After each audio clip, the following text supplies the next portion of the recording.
For all of you out there interested in the topic, this video presents anecdotal evidence in order to provide the listener with some elements to answer a question that we should be asking ourselves. Is artificial intelligence, AI, here to save us? I have already answered this question myself, but it will be up to you, the listener, to provide an answer that satisfies yourself. Let me start by insisting on the reality of the unintended consequences derived from the implementation of policies intended to address a problem or to improve a situation. This diagram follows the systems thinking technique invented by J. Forrester from the MIT in the early 60s. Forrester's purpose was to provide a structured tool to view and analyze social systems in general. Let's see how the uninteresting diagram that we just saw can be used to illustrate in a more exciting way the initial purpose and the end result of the policy that was implemented in the early 90s in California to reduce the air pollution. The goal was to reduce the pollution levels in the state. According to their measurements, the level of contamination was too high. So the decision was to set up a policy to promote the use of zero-emission vehicles. With more electric and less internal combustion cars on the road, the goal of reducing the air pollution was supposed to have been addressed.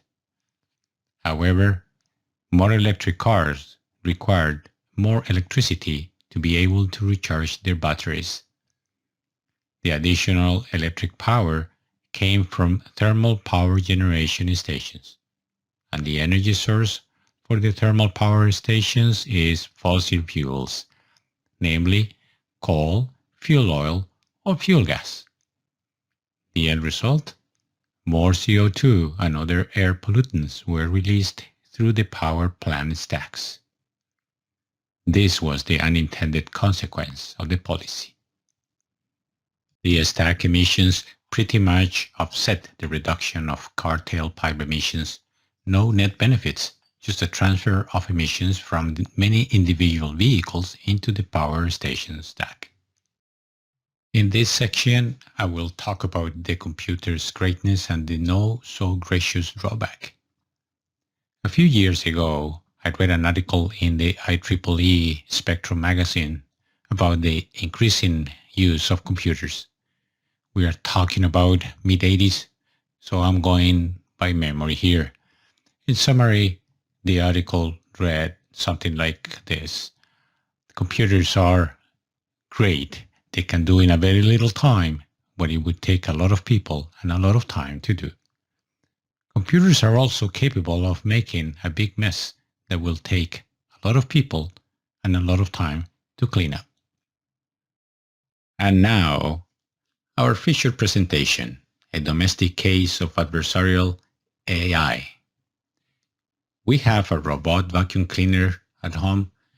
No trade names are given to protect the speaker from legal actions against them. These machines feature a set of sensors that enable them to navigate the floor area of a home and clean it. For instance, sensors can detect the presence of obstacles, detect dirty spots on the floor, and sense steep drops to keep them from falling down the stairs. Some of them are provided with artificial intelligence. So far, so good. They work fine for the most part. The fourth element of my story, though, is our senior dog, who a few months ago started developing what in technical terms is known as canine bowel incontinence, or more graphically, poop happens. I don't have to explain what happens when all the elements shown on the triangle are combined, but after detecting the stinking smell and realizing that the machine had spread the doo-doo, it took about 2 hours to me and my wife to clean and disinfect the floor and to disassemble, clean and disinfect the vacuum robot. This is probably not the first story about artificial intelligence oops you may have heard or seen before. For those interested, search in the internet for adversarial artificial intelligence. But the problem is not artificial intelligence per se. The real issue is the humans who believe that computers and artificial intelligence are infallible. Just keep in mind that infallibility isn't the same thing as intelligence. And the last input to this video comes from Sleepless in Seattle, the 1993 movie with Tom Hanks and Meg Ryan. No spoilers, just describing this scene to complete this video.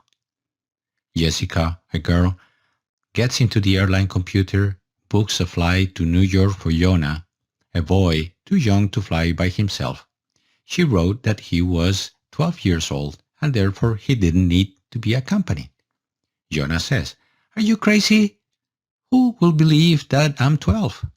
To what Jessica replied, "If it is in the computer, they believe anything." Food for thought. And thank you for tuning in. Until next time.